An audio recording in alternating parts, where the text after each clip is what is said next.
Une édition de 1951, Fondation, tome 1 du cycle Fondation par Isaac Asimov. Première partie, les psycho-historiens. Extrait de l'Encyclopædia Galactica. Harry Seldon, né en l'an 11988, d'une famille bourgeoise dans le secteur d'Arcturus, et mort en 12069 de l'ère galactique, à l'âge de 79 ans, de l'an 1 de l'ère de la Fondation. Très jeune, il manifesta de remarquables dispositions pour les mathématiques et de nombreuses anecdotes circulent à ce sujet, dont certaines se contredisent. C'est assurément dans le domaine de la psychohistoire qu'il a apporté la contribution la plus remarquable. Seldon n'avait trouvé qu'un ensemble de vagues axiomes, et il laissa une solide science statistique. On aura intérêt, si l'on désire se documenter de la façon la plus valable sur la vie de Seldon, à consulter la biographie due à Gaal Dornick, qui fit la connaissance du grand mathématicien 2 ans avant sa mort. Il s'appelait Gaal Dornick, et c'était un bon provincial qui n'avait encore jamais vu Trentor. Du moins, pas en réalité. Il l'avait vu bien des fois à l'hypervision, ou bien dans une bande d'actualité en 3D, à l'occasion du couronnement impérial ou de l'ouverture d'un concile galactique. Il avait beau vivre sur la planète Synax, qui gravitait autour d'une étoile aux confins de la nébuleuse bleue, il n'était pas coupé de toute civilisation. D'ailleurs, à cette époque, il en allait de même pour les habitants de tous les points de la galaxie. On comptait alors près de 25 millions de planètes habitées dans la galaxie, toutes soumises à l'autorité impériale dont le siège se trouvait sur Trentor, pour une 50aine d'années encore. Pour Gaal, ce voyage marquait l'apogée de sa jeune vie d'étudiant. Il n'en était pas à sa première expédition dans l'espace. La traversée ne faisait donc guère impression sur lui. Bien sûr, il n'était encore jamais allé plus loin que l'unique satellite de Synax, où il avait dû se rendre pour recueillir les renseignements sur la mécanique des météores dont il avait besoin pour sa dissertation. Mais dans l'espace, qu'on parcourût 1 million de kilomètres ou d'années-lumière, c'était tout comme. Il ne s'était un peu raidi qu'au moment du saut dans l'hyperespace, un phénomène qu'on n'avait pas l'occasion d'expérimenter au cours de simples déplacements interplanétaires. Le saut demeurait et demeurerait sans doute toujours le seul moyen pratique de voyager d'une étoile à l'autre. On ne pouvait se déplacer dans l'espace ordinaire à une vitesse supérieure à celle de la lumière. C'était un de ces principes aussi vieux que l'humanité. Il aurait donc fallu des années pour passer d'un système habité au système le plus voisin. En empruntant l'hyperespace, ce domaine inimaginable qui n'était ni espace, ni temps, ni matière, ni énergie, ni réalité, ni néant, il était possible de traverser la galaxie en un instant dans toute sa longueur. Gaal avait attendu le premier de ces sauts, l'estomac un peu noué. Il n'éprouva, en fin de compte, qu'une infime secousse, un très léger choc qui avait déjà cessé avant même qu'il pût être sûr de l'avoir ressenti. C'était tout. Et, après cela, il ne reste que l'appareil où Gaal avait pris place, une grande machine étincelante, fruit de 12 000 ans de progrès. Et Gaal était là, assis sur son siège, avec dans sa poche un doctorat de mathématiques tout frais et une invitation du grand Harry Seldon à se rendre sur Trentor pour participer aux mystérieux travaux du projet Seldon. Déçu par le saut, Gaal espérait se consoler en apercevant Trentor. Il rôdait sans cesse dans la salle panoramique. Aux heures annoncées par les haut-parleurs, on relevait les volets d'acier, et Gaal ne manquait pas une occasion de contempler l'éclat dur des étoiles, d'admirer l'incroyable spectacle d'une constellation semblable à un gigantesque essaim de lucioles pétrifiées dans leur vol. Il vit une fois, à moins de 5 années-lumière de l'appareil, la fumée froide et d'un blanc bleuté d'une nébuleuse qui s'étalait devant le hublot comme une tache laiteuse pour disparaître 2 heures plus tard après un nouveau saut. Sa première vision du soleil de Trentor fut celle d'un point blanc brillant, perdu parmi une myriade d'autres, et il ne le reconnut que parce que le guide le lui désigna. À proximité du centre de la galaxie, les étoiles formaient un amas compact, mais, à chaque saut, l'éclat dont brillait le point lumineux allait croissant et éclipsait peu à peu celui des autres astres.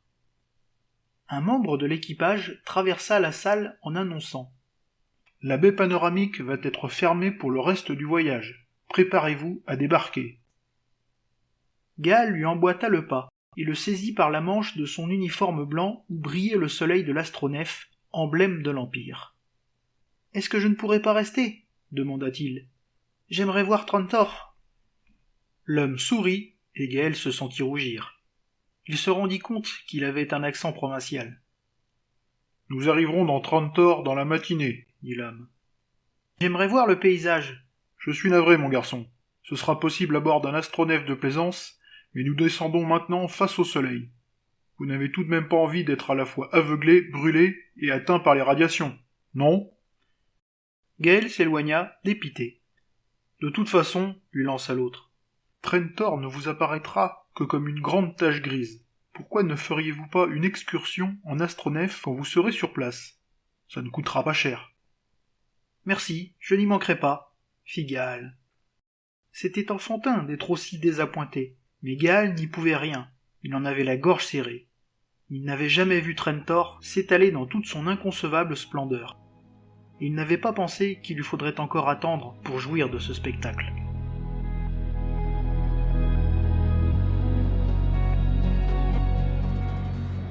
L'appareil se posa au milieu d'un mélange de bruits divers composé de sifflement de l'air ambiant autour de la coque métallique, ronronnement des dispositifs de climatisation qui combattaient l'échauffement produit par cette friction, des ronflements plus sourds des moteurs en pleine décélération, du brouhaha des passagers qui se rassemblaient dans la salle de débarquement, des grincements des élévateurs entraînant les bagages, le fret et le courrier vers le tapis roulant qui conduisait jusqu'au quai.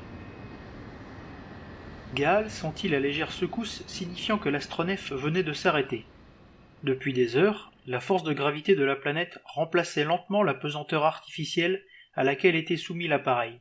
Des milliers de passagers attendaient patiemment dans la salle de débarquement, qui pivotait sans heurts sur de puissants champs de force, afin de s'aligner sur la nouvelle direction dans laquelle s'exerçait l'attraction. Le moment vint enfin où ils purent descendre les larges rampes qui menaient aux portes béantes.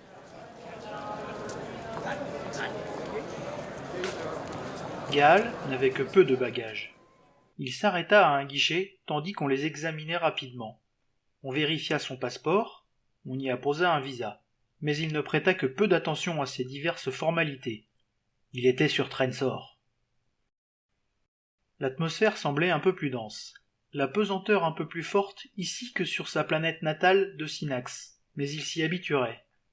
Il se demanda en revanche s'il se ferait jamais à l'immensité de tout ce qui s'offrait à ses yeux. La gare de débarquement était un édifice titanesque. C'était à peine si l'on distinguait tout en haut le plafond. Des nuages auraient pu tenir à l'aise dans ce vaste hall. Et Gaal ne voyait même pas le mur devant lui. Rien que des employés, des guichets et des allées, s'étendant à perte de vue. L'employé du guichet avait l'air agacé. Il répéta « Avancez, avancez !»« Où est-ce que... » commença Gaal. L'homme d'un geste lui montra le chemin. « Pour la station de taxi, c'est à droite et le 3e couloir à gauche. » Gaal s'éloigna. Dans le vide au-dessus de lui frottaient des lettres de feu, taxi pour toute direction. Une silhouette se détacha de la foule, s'arrêta devant le guichet que Gaal venait de quitter. L'employé fit à l'intention du nouveau venu un hochement de tête affirmatif. L'inconnu répondit par un petit signe identique et suivit le jeune immigrant. Il était arrivé à temps pour savoir quelle sera sa destination. Gaal s'arrêta devant une grille. Un petit panonceau annonçait « Surveillant ». L'homme posté sous le panneau demanda sans même lever les yeux. « Quelle direction ?» Gaal n'en savait rien, mais quelques secondes d'hésitation étaient assez pour que se formât derrière lui une longue queue de voyageurs impatients. « Vous allez où ?» répéta le surveillant. Gaal n'avait que peu d'argent, mais après tout, il ne s'agissait que d'une nuit et, demain, il aurait une situation. Il essaya de prendre un air dégagé. « Je voudrais trouver un hôtel. » Le surveillant n'eut pas l'air impressionné. « Ils sont tous bons. Auquel voulez-vous descendre ?»« Au plus proche, » murmura Gaal, en désespoir de cause. Le surveillant pressa un bouton. Une mince ligne de lumière se dessina sur le sol. Gaal reçut un ticket légèrement phosphorescent. « Un crédit 12, » dit le surveillant. Gaal chercha de la monnaie dans ses poches. « Où dois-je aller » demanda-t-il. « Suivez la ligne lumineuse. Le ticket s'éteindra quand vous vous tromperez de direction. » Gaal se mit en marche. Des centaines de personnes arpentaient comme lui la vaste salle, chacun suivant son itinéraire qui croisait ou chevauchait parfois celui du voisin. Gaal parvint à sa destination. Un homme vêtu d'un uniforme bleu et jaune criard, en plasto-textile imputrescible, s'empara de ses deux valises. « Direct pour Luxor, » dit-il. L'homme, qui suivait toujours Gaal, l'entendit. Il entendit aussi Gaal dire « Très bien », et il le vit monter dans le petit appareil. Le taxi s'éleva à la verticale. Gaal regarda par la fenêtre incurvée, en se cramponnant instinctivement à la banquette. La foule sous ses pieds semblait se contracter. On aurait dit maintenant de petits groupes de fourmis disséminés à travers l'immensité du hall. Puis un mur se dressa devant le taxi. Il commençait à une certaine hauteur au-dessus du sol, et sa partie supérieure se perdait dans le lointain. Il était percé d'une multitude de trous qui étaient autant de bouches de tunnels. Ils étaient maintenant plongés dans les ténèbres, que trouait de loin en loin la lueur colorée d'un signal. L'air sifflait derrière la vitre. Gaal se pencha en avant pour lutter contre le freinage, puis le taxi déboucha du tunnel et redescendit au niveau du sol. « Le Luxor Hotel » annonça le chauffeur. Il déchargea les bagages de Gaal, accepta d'un air condescendant un pourboire d'un 10e de crédit, fit monter un client qui attendait et décolla. Depuis l'instant où il avait débarqué, Gaal n'avait pas encore aperçu le ciel.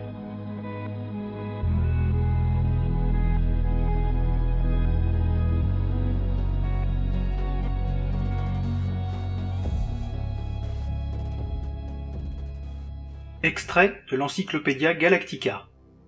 Trentor. Au début du 3e millénaire, ces tendances atteignit son paroxysme. Siège du gouvernement impérial depuis des centaines de générations, et situé dans la partie centrale de la galaxie, parmi les mondes les plus peuplés et les plus évolués de tout le système, Trentor ne tarda pas à devenir l'agglomération humaine la plus dense et la plus riche que l'on ait jamais vue. L'urbanisation progressive de la planète finit par donner naissance à une ville unique qui couvrait les quelques 200 millions de kilomètres carrés de la surface de Trentor. La population compta jusqu'à 40 milliards d'habitants, lesquels se consacraient presque tous à l'administration de l'Empire. Et encore, suffisait-il à peine à cette tâche. On se souvient de l'incapacité des derniers empereurs à assurer l'administration, contribuant pour une part importante à la chute de l'Empire. Chaque jour, des astronefs par dizaines de milliers apportaient la production de 20 planètes agricoles pour garnir les tables de Trentor. La capitale dépendait donc du monde extérieur pour son ravitaillement, et pour tous les besoins de son existence, ce qui la mettait sans cesse à la merci d'une guerre de siège. Durant le dernier millénaire de l'Empire, il y eut d'innombrables révoltes qui firent prendre conscience aux empereurs de cet état de choses, et la politique impériale se borna dès lors à protéger ce talon d'Achille que constituait Trentor.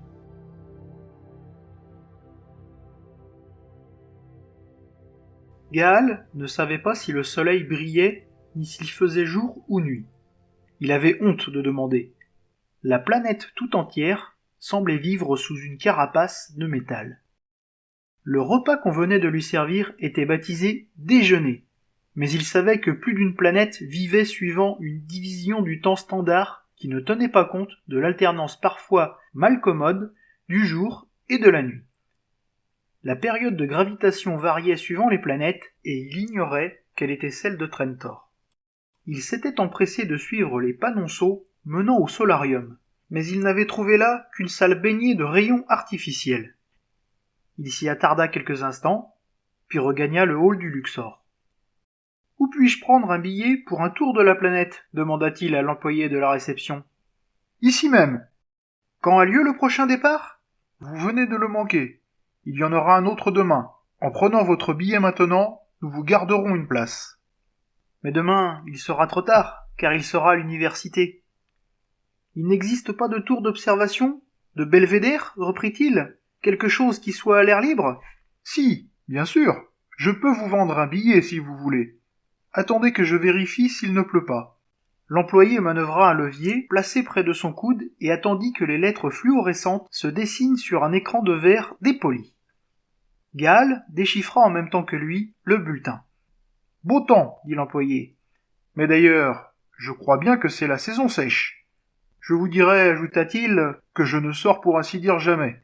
Cela fait 3 ans que je n'ai pas mis le nez dehors. Vous savez quand on a vu ça une fois... Tenez, voilà votre billet. Il y a un ascenseur spécial au fond du hall. Vous verrez la pancarte pour la tour. Vous n'aurez qu'à le prendre. » C'était l'un de ces ascenseurs modernes mus par antigravité.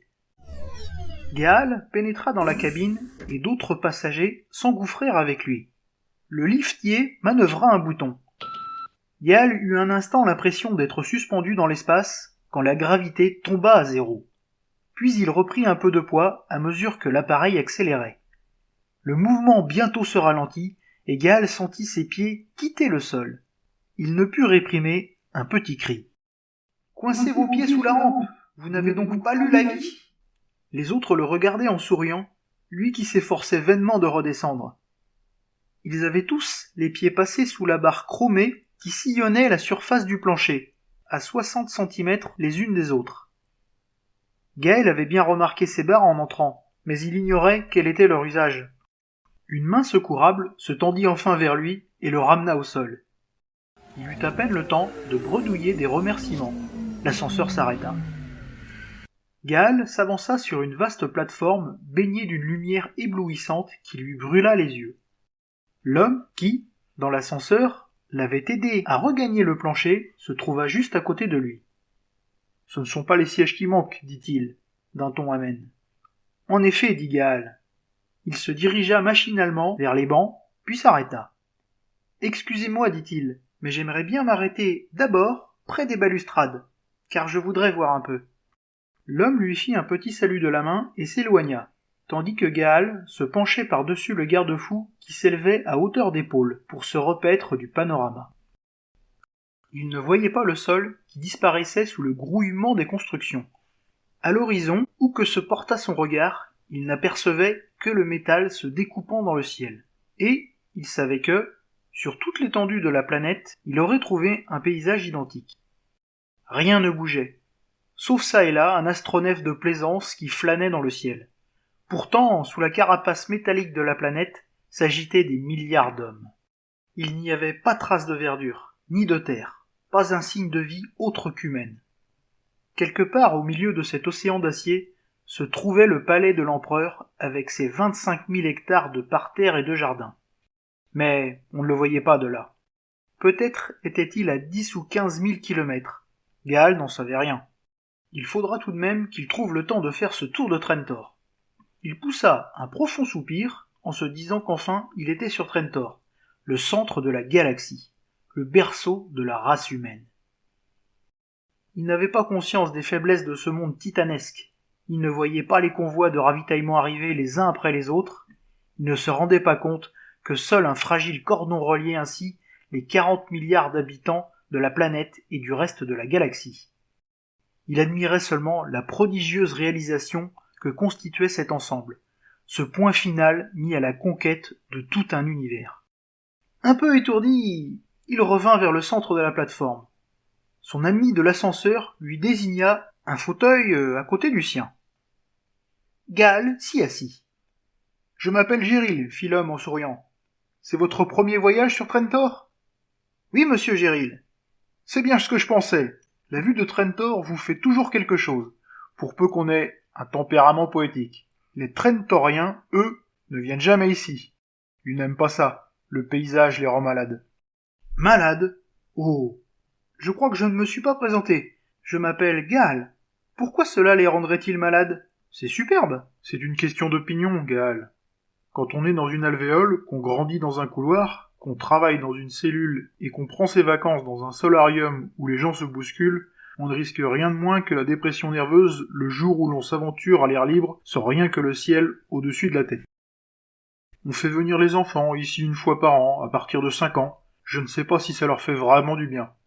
Je ne crois pas que ce soit suffisant. Les premières fois, ils ont de véritables crises de nerfs. Ils devraient commencer dès le jour où ils sont sevrés et venir toutes les semaines. Évidemment, reprit-il, vous me direz que ça n'a guère d'importance. Qu'est-ce que cela peut bien faire qu'ils sortent jamais? Ils sont heureux en bas et gouvernent l'Empire. Tenez, à quelle hauteur croyez-vous que nous sommes? 800 mètres, Figal? En se demandant s'il n'avait pas l'air trop naïf. Géril se mit à rire. Non, dit-il, à peine 150 mètres. Comment? Mais l'ascenseur a mis... Je sais, mais la plus grande partie du trajet a consisté à parvenir jusqu'à la surface. Trentor est construite à 1500 mètres sous la terre. C'est comme un iceberg. La ville descend même à plusieurs kilomètres de profondeur sous les fonds de l'océan, au bord des côtes. Nous sommes si bas que la différence de température entre le niveau du sol et le fond est utilisée pour fournir toute l'énergie dont nous avons besoin. Vous le saviez? Non, je croyais que vous utilisiez des générateurs atomiques. Autrefois, oui, mais ce procédé est plus économique. Je veux bien le croire. Qu'est-ce que vous pensez de tout ça? L'homme, soudain, avait pris un air inquisiteur. Je trouve ça superbe, Figal. Vous êtes ici en vacances? En touriste? Pas précisément, c'est-à-dire que j'ai toujours eu l'envie de visiter Trantor. Mais la raison qui m'amène est que j'ai trouvé une situation. Ah bon? Gale se crut obligé de donner quelques précisions. Je vais travailler sur le projet du docteur Seldon, à l'université de Trentor. Cassandre Seldon? Non, celui dont je vous parle s'appelle Harry Seldon. Vous savez, le psychohistorien. Je ne connais pas de Cassandre Seldon. C'est le même. On l'appelle Cassandre parce qu'il prédit sans cesse le désastre. Vraiment? Fit Gale, avec un étonnement sincère. Vous devez bien le savoir. Géril ne souriait plus. Vous venez travailler avec lui, n'est-ce pas? Mais oui, je suis mathématicien. Pourquoi prédirait-il le désastre? Et d'abord, quel genre de désastre? Vous n'avez pas d'opinion là-dessus? Pas la moindre, je vous assure. J'ai lu les articles publiés par le docteur Seldon et son groupe de recherche. Il n'est question que de théories mathématiques. Oui, dans ce qu'il publie, c'est exact. Gale commençait à se sentir mal à l'aise. Je crois que je vais regagner ma chambre, dit-il. Très heureux de vous avoir rencontré. Géril lui adressa un petit salut de la main. Plus tard, dans sa chambre, Gale trouva un homme qui l'attendait. La surprise l'empêcha d'articuler tout de suite l'inévitable « Que faites-vous ici ?» qu'il avait sur les lèvres. L'inconnu se leva. Il était assez âgé et presque chauve, et il boitait légèrement, mais il avait le regard vif. « Je suis Harry Seldon, » dit-il. Et Gale reconnut aussitôt ce visage dont il avait tant de fois vu la photographie.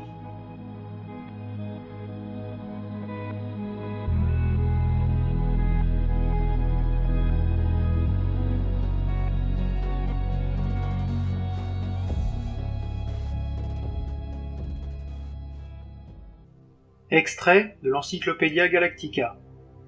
Définition de la psychohistoire. Gale Dornick a défini la psychohistoire comme la branche des mathématiques qui traite des réactions des ensembles humains en face de phénomènes sociaux et économiques constants. Cette définition sous-entend que l'ensemble humain en question est assez important pour qu'on puisse valablement lui appliquer la méthode statistique. L'importance numérique minimale de cet ensemble peut être déterminée par le premier théorème de Seldon.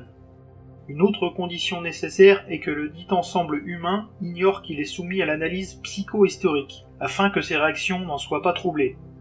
Toute psychohistoire valable repose sur les fonctions de Seldon qui présentent des propriétés analogues à celles de forces économiques et sociales telles que... Bonjour, monsieur dit Gale. Vous pensiez que nous n'avions rendez-vous que demain, c'est exact? Il se trouve seulement que, si nous voulons employer vos services, nous devons faire vite. Il devient de plus en plus difficile de recruter du personnel. Je ne comprends pas, monsieur. Vous parliez avec quelqu'un sur la tour d'observation, n'est-ce pas? Oui, un nommé Géril. C'est tout ce que je sais de lui. Son nom importe peu. C'est un agent de la commission de la sécurité publique. Il vous a suivi depuis l'aéroport. Mais pourquoi? Je suis désolé, mais je ne vous comprends pas très bien.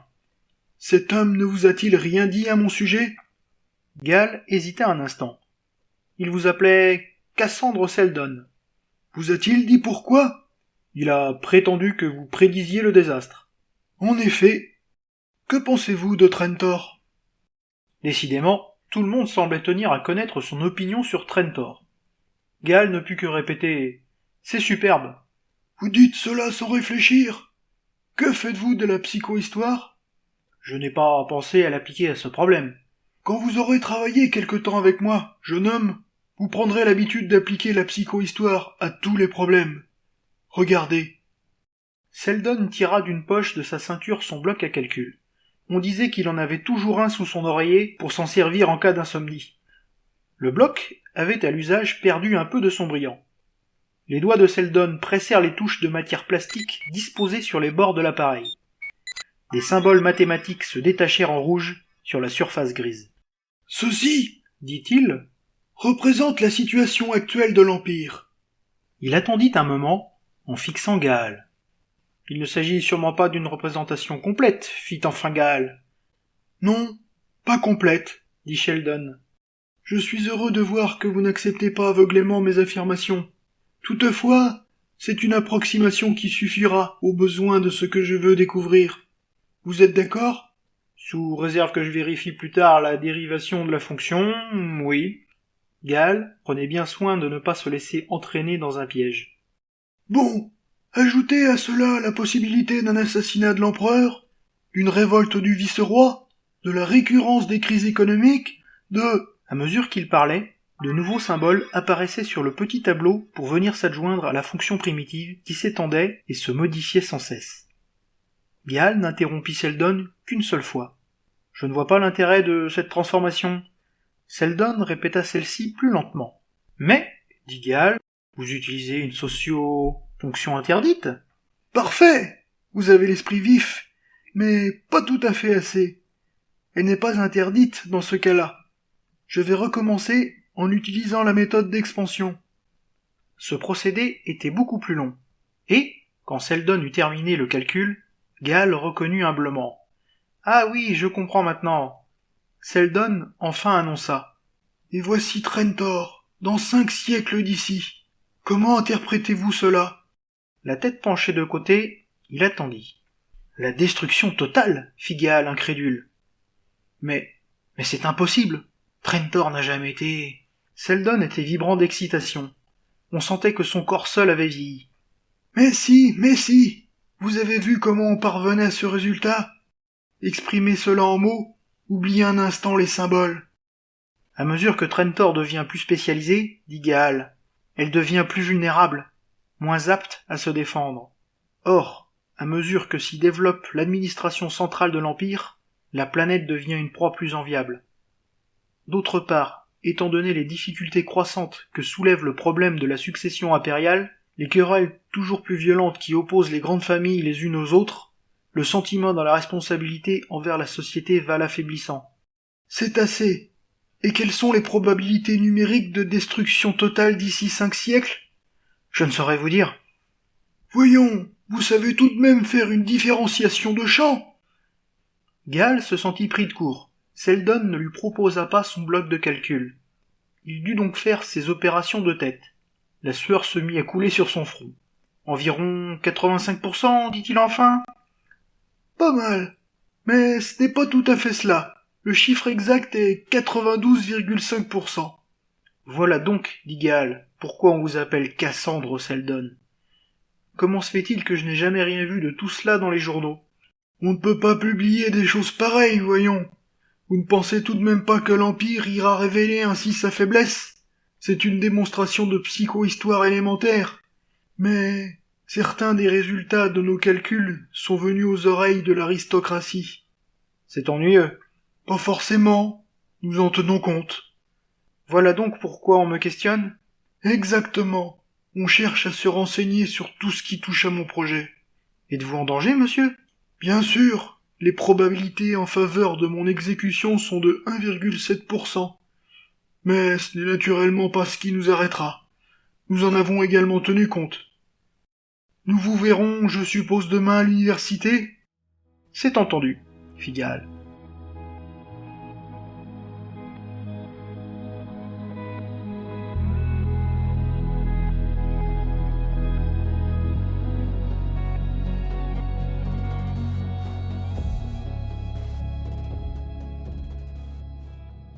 Extrait de l'Encyclopédia Galactica. Définition de la Commission de sécurité publique. La coterie aristocratique parvient au pouvoir après l'assassinat de Cléon Ier, dernier des Antunes. Elle constitua en fait un facteur d'ordre durant les siècles d'instabilité et d'incertitude que connut l'Empire. Soumise le plus souvent à l'autorité de grandes familles comme celle de Shen et des Divars, elle devait bientôt ne plus être qu'un aveugle instrument aux mains des conservateurs. Les aristocrates ne cessèrent de jouer un rôle important dans la politique de l'État qu'à la suite de l'avènement du dernier empereur ayant quelque autorité, Cléon II. Dans une certaine mesure, on peut faire remonter le déclin de la commission au procès de Harry Seldon, qui eut lieu 2 ans avant le commencement de l'ère de la Fondation. Ce procès est décrit dans la bibliographie de Harry Sheldon, due à Gaal Dornick. Gaal ne put tenir sa promesse. Le lendemain matin, il fut tiré de son sommeil par une sonnerie étouffée. Il répondit, et la voix de l'employé de la réception, aussi méprisante et sèchement polie qu'elle pouvait l'être, lui annonça qu'il était en état d'arrestation sur ordre de la commission de la sécurité publique. Gaal se leva d'un bond, courut jusqu'à la porte et constata qu'elle ne s'ouvrait pas. Il ne lui restait plus qu'à s'habiller et attendre. On vint le chercher pour l'emmener ailleurs, mais il n'était toujours pas libre. On l'interrogea avec beaucoup de courtoisie. Tout cela était extrêmement civilisé. Il expliqua qu'il venait de la planète Synax, qu'il avait suivi les cours de tel et tel collège et avait passé son doctorat de mathématiques à telle date. Il dit qu'il avait demandé à être employé au projet du docteur Seldon et que sa candidature avait été acceptée. Il répéta inlassablement ces détails, et invariablement on en revenait à ce projet Seldon. Comment en avait-il entendu parler? Quelles devaient être ses fonctions? Quelle instruction secrète avait-il reçue? De quoi s'agissait-il en fait? Il leur dit qu'il n'en savait rien, il n'avait reçu aucune instruction secrète, il était un savant et un mathématicien. Il ne s'intéressait pas à la politique. Pour finir, l'homme qui l'interrogeait demanda doucement. « Quand Trentor sera-t-elle détruite ?»« Je ne saurais vous le dire, bredouilla Gaal. »« Quelqu'un pourrait-il le dire ?»« Comment pourrais-je affirmer une chose pareille pour quelqu'un d'autre ?»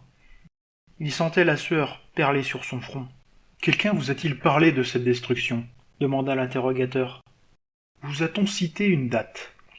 Et comme le jeune homme hésitait, l'autre reprit. « Vous avez été suivi, docteur. Nous étions à l'astroport quand vous êtes arrivé. Nous avions quelqu'un sur la tour d'observation, et bien entendu, nous avons pu surprendre votre conversation avec le docteur Sheldon. Dans ce cas, dit Gaal, vous connaissez son opinion sur la question. C'est possible, mais nous aimerions vous entendre la répéter. Je pense que Trentor risque d'être anéanti d'ici 5 siècles. Il l'a prouvé mathématiquement ? Oui, répliqua Gaal, d'un ton de défi. Vous estimez, je suppose, que ces calculs sont valables ? Ils sont certainement valables, ils sont l'œuvre du docteur Sheldon. Eh bien, nous nous reverrons. Attendez, j'ai le droit d'avoir un avocat, j'exige qu'on respecte mes droits de citoyen de l'Empire. Ils seront respectés. Et ils le furent. Un homme de grande taille entra, et sur son visage long et mince, il n'y avait pas de place, semble-t-il, pour un sourire. Gaal leva les yeux. Il se sentait abattu, perdu. Tant d'événements s'étaient succédé depuis 30 heures à peine qu'il était sur Trentor. « Je m'appelle Lor Savakim, dit l'homme. Le docteur Seldon m'a chargé de prendre en main vos intérêts. »« Ah ? Eh bien, écoutez-moi, je demande qu'on fasse sur le champ appel devant l'empereur. Je suis détenu sans raison. Je suis innocent. Vous entendez ? Innocent !» Il se tordait les mains de nervosité. « Il faut que vous obteniez une audience de l'empereur le plus vite possible. » Avakim vidait soigneusement sur le sol le contenu d'un porte-document. Gaal, s'il avait été plus lucide, aurait pu reconnaître les minces rubans métalliques d'un colomé fait pour prendre place dans une capsule personnelle ainsi que l'enregistreur de poche. Nullement ému par la sortie de Gaal, Avakim leva les yeux vers son client. « La commission a sûrement fait brancher un écouteur électronique ici, pour surprendre notre conversation. C'est illégal, mais ils le font toujours. » Gaal serra les dents sans répondre. « Mais, reprit Avakim en s'asseyant, l'enregistreur que j'ai apporté, un appareil d'aspect tout à fait innocent, a la propriété de brouiller les ondes de tous les écouteurs indiscrets, et c'est une chose dont ils ne s'apercevront pas tout de suite. »« Alors, je peux parler ? » ?»« Naturellement. »« Eh bien, je veux avoir une audience avec l'empereur. » Avakim eut un sourire glacé. Il y avait quand même place sur son étroit visage pour cela. « Vous êtes de province, n'est-ce pas ? » dit-il. Je n'en suis pas moins citoyen de l'Empire, aussi bon citoyen que vous ou que n'importe quel membre de cette commission de la sécurité publique. Bien sûr, bien sûr. Seulement, comme vous vivez en province, vous ne vous rendez pas bien compte de ce qui se passe sur Trentor. L'empereur n'accorde pas d'audience. Mais devant qui peut-on faire appel? Il n'existe pas d'autre procédure? Non. En fait, il n'y a pas de recours. Légalement, vous avez le droit d'en appeler à l'empereur, mais vous n'obtiendrez pas d'audience. L'empereur actuel n'est pas de la dynastie des Huntun, vous savez. En réalité, Trentor est, hélas, aux mains de quelques familles de l'aristocratie dont les membres forment la commission de sécurité publique. C'est là une évolution qu'a parfaitement prévue la psychohistoire. Ah oui, fit Gaal. Mais alors, si le docteur Seldon peut prédire l'histoire de Trentor dans 500 ans... Il peut la prévoir aussi bien pour 1500 ans. 15 000 si vous voulez. Mais pourquoi n'a-t-il pas pu hier prédire ce qui allait se passer aujourd'hui et m'avertir? Gaal s'assit et se prit la tête à deux mains. Je vous demande pardon, bien sûr, la psychohistoire est une science statistique, incapable de prédire avec exactitude l'avenir d'un seul individu. Je ne sais plus ce que je vous dis. Mais si, docteur, mais si. Le docteur Seldon estimait que vous seriez arrêté ce matin. Comment? C'est la triste vérité. La commission se montre de plus en plus hostile à l'égard de ses travaux. Elle exerce une surveillance sans cesse accrue sur les nouveaux membres qui viennent se joindre au groupe de recherche. Les graphiques montraient que nous avions intérêt à faire éclater l'affaire tout de suite. La commission agissait avec une telle lenteur que le docteur Seldon vous a rendu visite hier afin de lui forcer la main. C'était la seule raison. C'est alors, commença Gaal. Je vous en prie. C'était nécessaire. On ne vous a pas choisi, vous, pour des motifs personnels. Vous comprenez bien que les plans du docteur Seldon, qui sont le fruit de près de 18 ans de calcul, ne laissent à côté aucune des probabilités. Votre arrestation n'est que l'une d'entre elles. Ma visite n'a d'autre raison que de vous rassurer. Vous n'avez rien à craindre, tout finira bien. C'est une quasi-certitude en ce qui concerne le projet, et une assez forte probabilité en ce qui vous concerne personnellement. Ah oui? Et quels sont les chiffres? Interrogea Gaal. Pour le projet, un peu plus de 99,9%. Et pour moi? Il paraît que la probabilité est de 77,2%. J'ai donc un peu plus d'une chance sur 5 d'être jeté en prison ou exécuté. Ces probabilités d'exécution n'atteignent même pas 1%. Allons donc, même les calculs effectués sur un seul individu ne veulent rien dire. Envoyez-moi donc le docteur Sheldon. C'est malheureusement impossible. Le docteur Seldon, lui aussi, a été arrêté. La porte s'ouvrit avant que Gaal eût pu pousser le cri qui montait à ses lèvres. Un gardien entra, s'approcha de la table, s'empara de l'enregistreur et l'examina sous tous les angles. Puis le fourra dans sa poche. « J'aurais besoin de cet instrument, fit Avakim, sans se départir de son calme. « Nous vous en fournirons un autre, maître, qui n'émet pas de parasites. » « Dans ce cas, ma visite est terminée. » Il sortit, et Gaal se retrouva seul.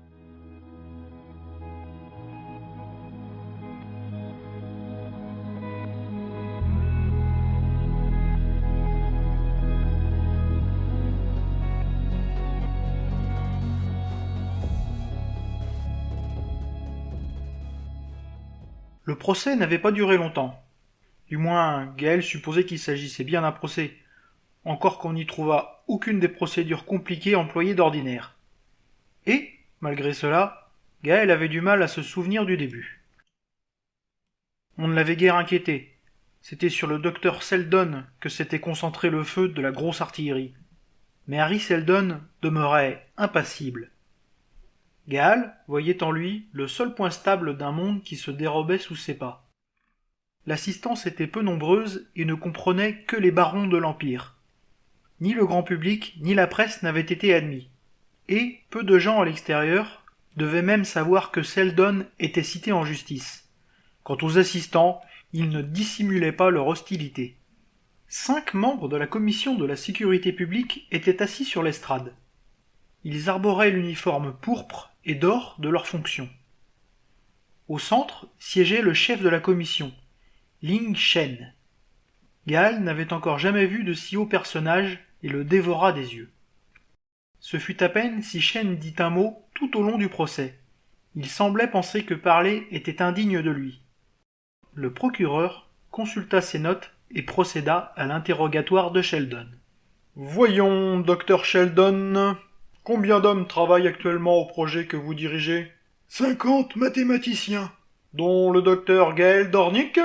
Le docteur Gaël Dornick est le 51e. Oh, ils sont donc 51! Un petit effort de mémoire, docteur Seldon. Peut-être sont-ils 52? Ou 53? Peut-être plus? Le docteur Dornick n'appartient pas encore officiellement à mon organisation. Quand il aura pris son poste, les effectifs s'élèveront au chiffre de 51. Pour l'instant, ils sont de 50. Comme je vous l'ai dit. Ils ne seraient pas plutôt voisins de 100 000? 100 000 mathématiciens? Non. Je n'ai pas parlé de 100 000 mathématiciens. Votre groupe occupe-t-il 100 000 hommes en tout? En comptant l'ensemble du personnel, il se peut que votre estimation soit correcte.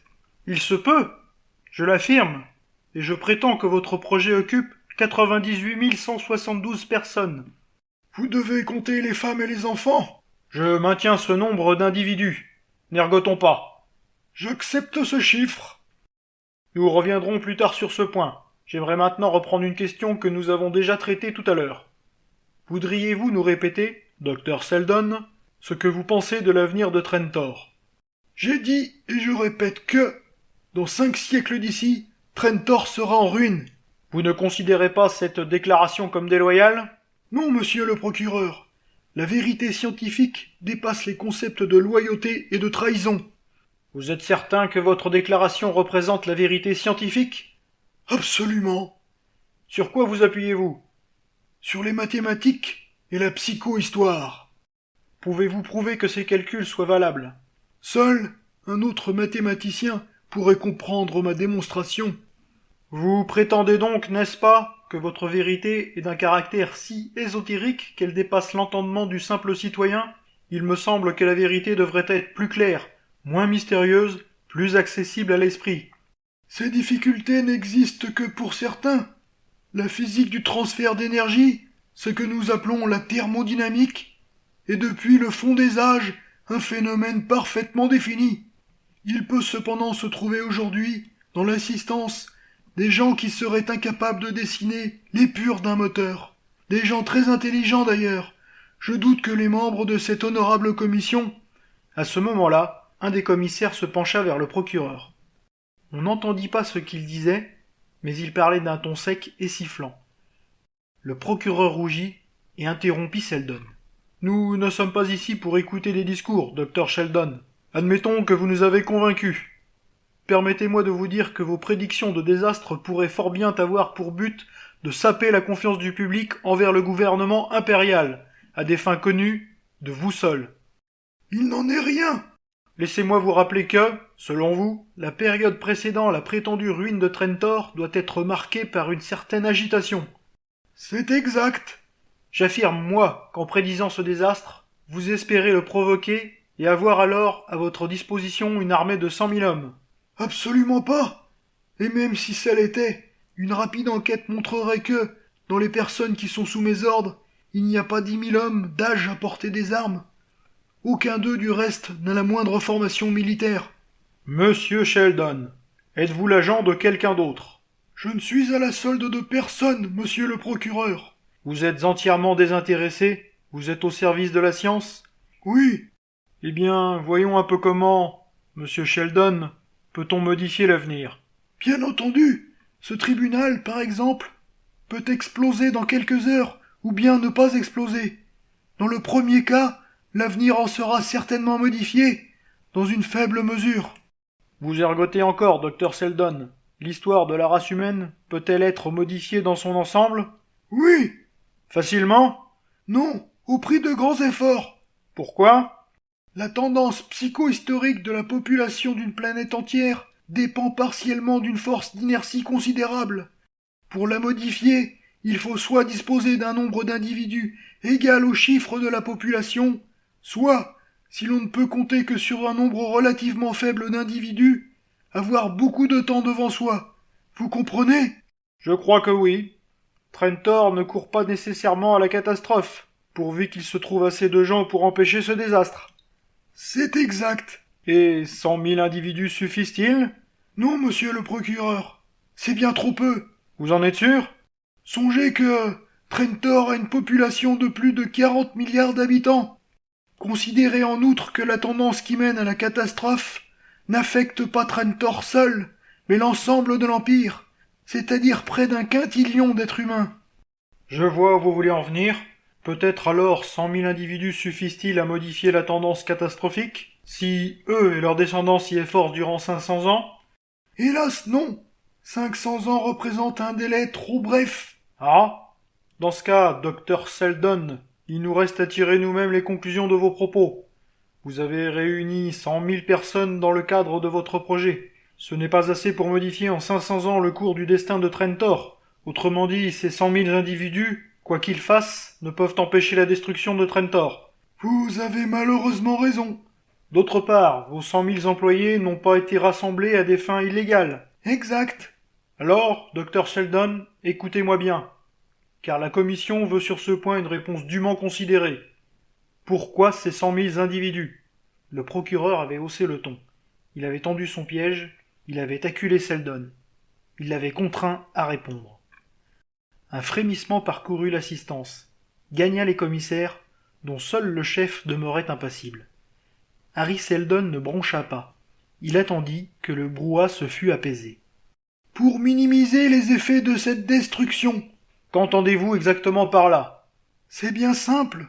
L'anéantissement imminent de Trensor n'est pas un événement isolé. Ce sera l'aboutissement d'un drame très complexe qui s'est noué voilà des siècles et qui approche chaque jour davantage de sa conclusion. Je dois parler, messieurs, du déclin et de la chute de l'Empire galactique. Ce fut un beau tohu-bohu. Le procureur, dressé sur ses ergots, commença. Vous déclarez ouvertement que... Et il s'arrêta, car les cris de « Trahison !» qui montaient de l'assistance montraient suffisamment que tout le monde avait compris sans qu'il fût besoin d'insister. Le chef de la commission leva lentement son marteau et le laissa retomber. Le bruit retentit comme un coup de gong. Quand les derniers échos furent éteints, le silence se fit dans la salle. Le procureur prit une grande inspiration. « Vous rendez-vous compte, Dr Sheldon, que vous parlez d'un empire qui existe depuis 12 000 ans, qui a victorieusement subi le passage des générations et qui a derrière lui la confiance et le dévouement d'un quintillion d'êtres humains? Je suis parfaitement conscient, aussi bien du passé que de la situation présente de l'Empire. Sans vouloir blesser personne, je prétends connaître mieux la question que n'importe lequel d'entre vous. Et vous prédisez sa ruine?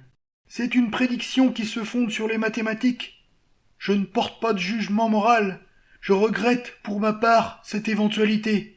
Mais si l'on critique l'Empire, ce que je ne fais pas, l'état d'anarchie qui suivra sa chute sera pire encore. Mais la chute d'un empire, messieurs, est un événement de poids et qu'il n'est pas facile d'éviter. Elle est due au développement de la bureaucratie, à la disparition de l'esprit d'initiative, au durcissement du régime des castes, à 100 autres causes. Le phénomène s'amorce, comme je vous l'ai dit, depuis des centaines d'années, et c'est un mouvement d'une ampleur trop considérable pour qu'on puisse le freiner. N'est-il pas évident aux yeux de tous que l'Empire n'a jamais été aussi fort? Cette force n'est qu'apparente.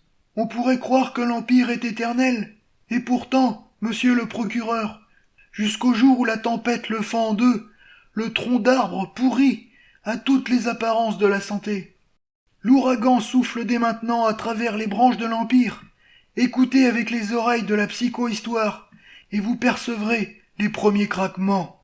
Nous ne sommes pas ici, Dr Sheldon, pour écouter. L'Empire va disparaître, et tous ses biens avec lui. Les connaissances qu'il a amassées vont se disperser, en même temps que va s'effondrer l'ordre qu'il a imposé. Les conflits interstellaires vont éclater qui n'auront pas de fin. Le commerce va cesser entre les divers systèmes. La population va décroître. Les mondes vont perdre le contact avec les centres de la galaxie. Voilà ce qui va se passer. » D'une voix faible et dans un silence total, le procureur dit. « Et combien de temps cela va-t-il durer ? » La psychohistoire, qui peut prédire la chute de l'Empire, peut également prévoir ce que seront les âges de barbarie qui suivront. L'Empire, messieurs, on vient de nous le rappeler, compte 12 000 ans d'existence. La période de ténèbres qui va lui succéder ne durera pas 12, mais 30 000 ans. Après cela, un second empire naîtra.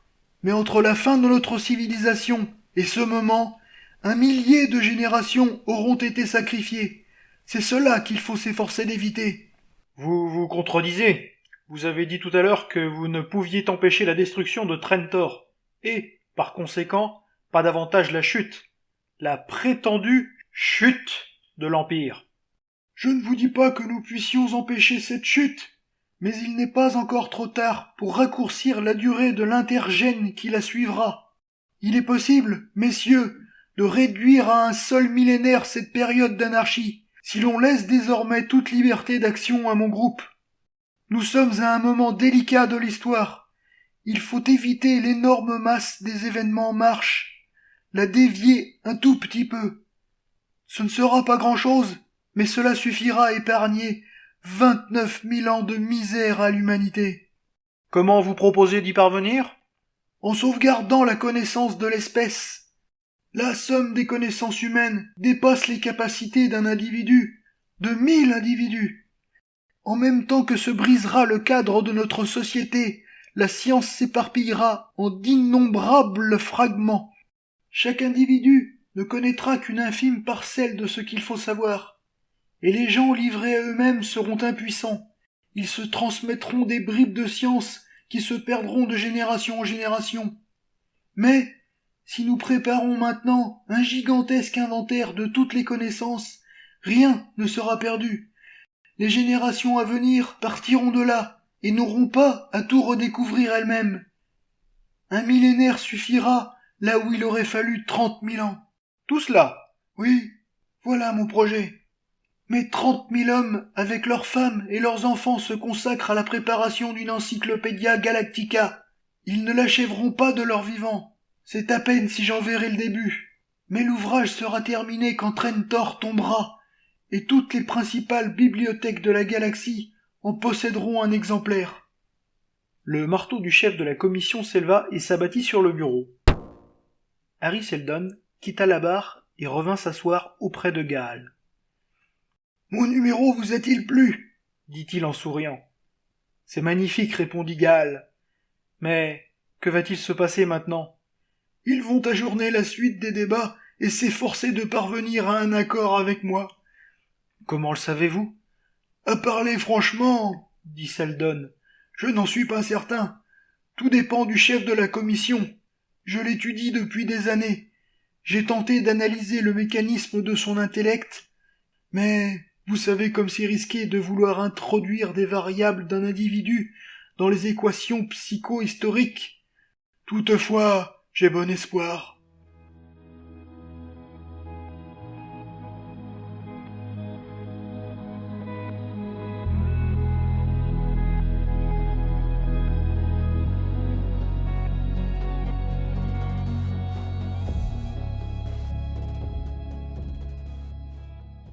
Avakim s'approcha, salua Gaal d'un petit signe de tête et se pencha pour murmurer quelque chose à l'oreille de Seldon.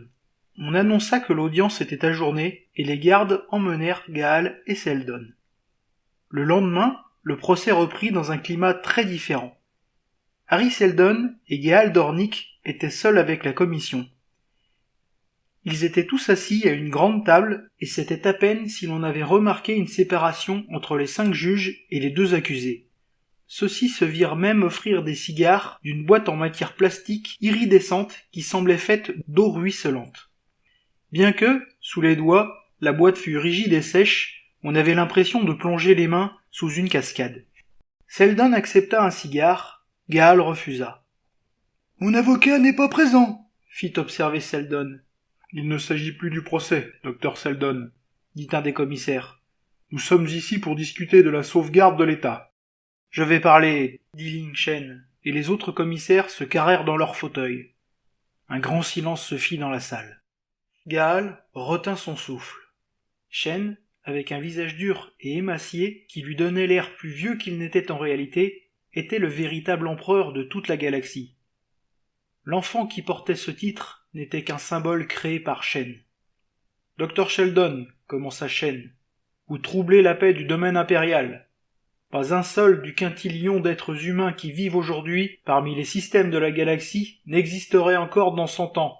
« Je serai sans doute mort dans 5 ans d'ici, » répondit Sheldon.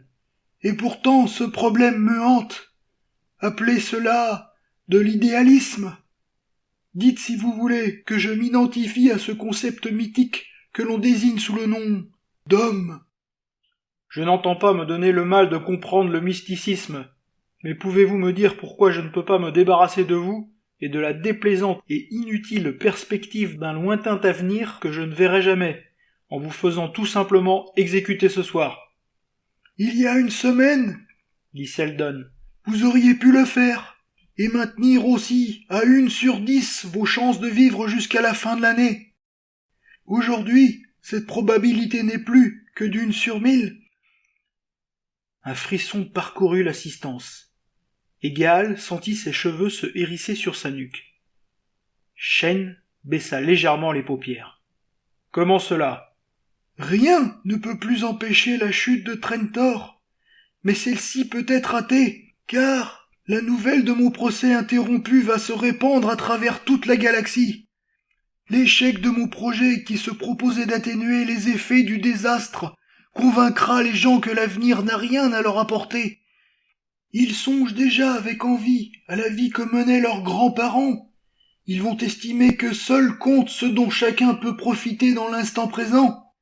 Les ambitieux ne voudront plus attendre, et pas davantage les gens sans scrupules, et cela suffira à précipiter la décadence.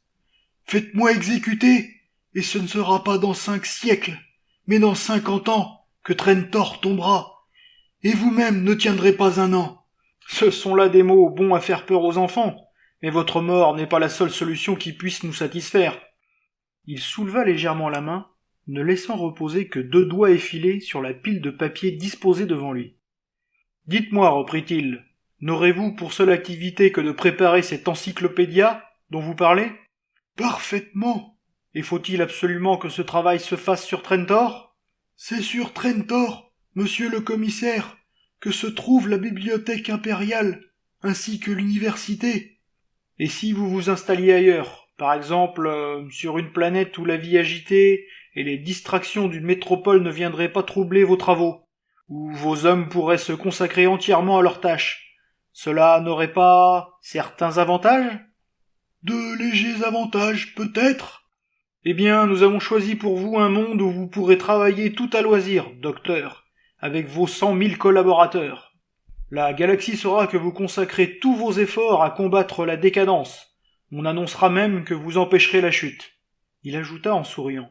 « Comme je ne crois pas à grand-chose, je n'aurai aucun mal à ne pas croire à la chute et à être convaincu de dire la vérité au peuple. Et vous, docteur, vous ne causerez sur Trentor aucune perturbation et rien ne viendra troubler la paix de l'empereur. Sinon, c'est la mort pour vous et pour autant de collaborateurs qu'il le faudra. Je ne veux pas tenir compte des menaces que vous avez formulées tout à l'heure. Vous avez 5 minutes pour choisir entre la mort et l'exil. »« Quel est le monde que vous avez choisi, monsieur le commissaire ?» demanda Sheldon. « Une planète appelée, je crois, Terminus, » dit Shane. Il feuilleta négligemment les papiers étalés sur son bureau. « Elle est inhabitée, mais tout à fait habitable, et elle peut être aménagée de façon à répondre aux besoins des savants. C'est une planète assez isolée. »« Elle est située à la frange de la galaxie, monsieur ?» interrompit Sheldon. « Assez isolée, comme je vous le disais. Rien ne saurait mieux convenir à des gens qui vont travailler dans le calme. Allons, vous avez encore 2 minutes. »« Il nous faudra du temps, » dit Sheldon. « Pour organiser un pareil voyage, il y aura 20 000 familles à transporter. » « On vous donnera le délai nécessaire. » Sheldon médita quelques instants, et la dernière minute touchait à sa fin, quand il annonça. « J'accepte l'exil !» Gaal sentit son cœur battre plus fort. Il était ravi. Qui ne le serait pas d'avoir échappé à la mort? Mais malgré son soulagement, il ne pouvait s'empêcher de regretter un peu que Sheldon eût été vaincu.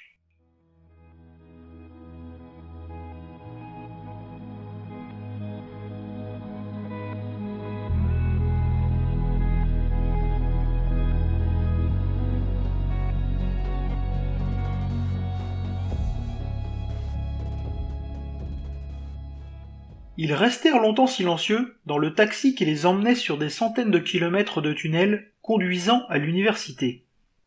Ce fut Gaal qui rompit le silence le premier. « Ce que vous avez dit à la commission était vrai ? Votre exécution aurait-elle précipité la chute ? » « Je ne mens jamais quand il s'agit de calculs psychohistoriques. Cela ne m'aurait d'ailleurs avancé à rien en l'occurrence. Shen savait que je disais la vérité. C'est un politicien très habile, et les politiciens sont d'ordinaire sensibles aux vérités de la psychohistoire. »« En ce cas, étiez-vous forcé d'accepter l'exil ? Interrogea Gaal. Mais Seldon ne répondit pas. Quand ils arrivèrent à destination, Gaal avait presque oublié qu'il pouvait exister un soleil. Les bâtiments de l'université, eux non plus, n'étaient pas à l'air libre. Ils se dressaient sous le couvert d'un dôme monstrueux, fait d'une matière semblable à du verre. Ce dôme formait un écran polarisant qui diffusait sur le métal de l'édifice une lumière vive mais non aveuglante. Les bâtiments eux-mêmes n'avaient pas l'éclat dur et gris des autres constructions de Trentor. Les parois étaient d'une couleur argentée à laquelle la patine donnait un reflet d'ivoire. « Tiens !» fit Seldon. « On dirait des soldats !»« Comment ?» dit Gaal. Il baissa les yeux et vit une sentinelle qui bloquait le passage. Au même moment, un officier déboucha d'une petite porte. « Docteur Seldon, dit-il ? » »« Oui. »« Nous vous attendions. Vous et votre personnel tombez désormais sous le coup de la loi martiale.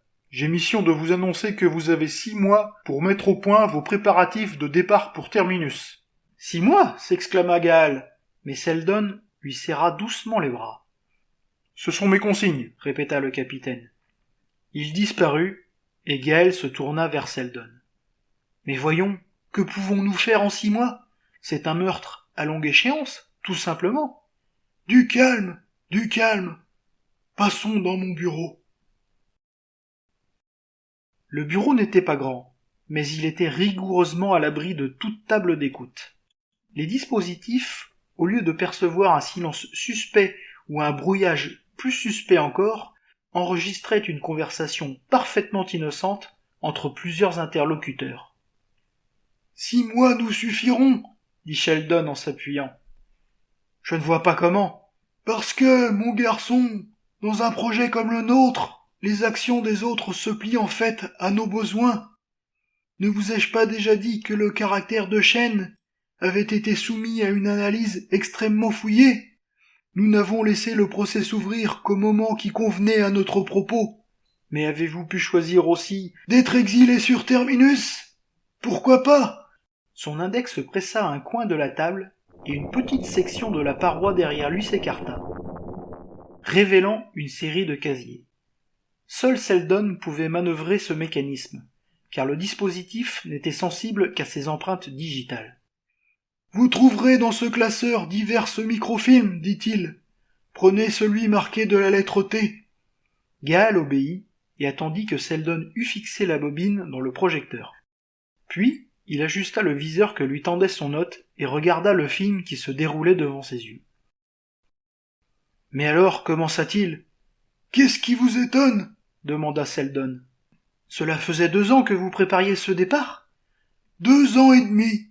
Nous n'étions pas certains, évidemment, que les choix de Shen se porteraient sur Terminus, mais nous l'espérions, et nous avons travaillé à partir de cette hypothèse. »« Mais pourquoi, Dr. Sheldon ? Pourquoi avez-vous voulu cet exil ? Ne serait-il pas plus facile de contrôler les événements de Trentor même ? » ?»« Nous avions plusieurs raisons. En travaillant sur Terminus, nous bénéficierons de l'appui impérial sans que l'Empire puisse craindre que nous menacions sa sécurité. »« Mais alors, dit Gaal, vous n'avez éveillé ces craintes que pour contraindre la commission à vous exiler ?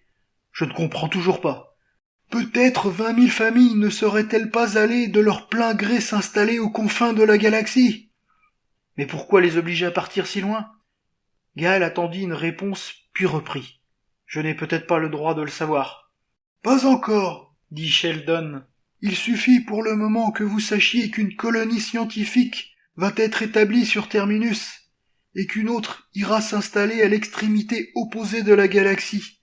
Disons par exemple, ajouta-t-il en souriant, à Star's End, là où finissaient les étoiles. Pour le reste, je vais mourir bientôt, et vous en verrez plus que moi. Non, non, faites-moi grâce de ne pas être bouleversé, ni de manifester votre compassion. Mes docteurs me disent que je n'en ai plus que pour 1 an ou 2, mais j'aurai alors fait tout ce que j'ai voulu faire. Et peut-on souhaiter sort plus enviable? Et après votre mort, monsieur? Eh bien, j'aurai des successeurs. Vous, peut-être? Et ces successeurs sauront mener à bien le projet et déclencher au moment voulu, et dans les circonstances voulues, la récolte sur Anacréon. Après cela, il suffira de laisser les événements suivre leur cours. Je ne comprends pas. Vous comprendrez, un jour. Seldon avait l'air à la fois las et satisfait. La plupart des chercheurs partiront pour Terminus, mais certains d'entre eux resteront. Ce sont là des questions faciles à régler. Quant à moi, conclut-il dans un souffle à peine perceptible, mon rôle est fini.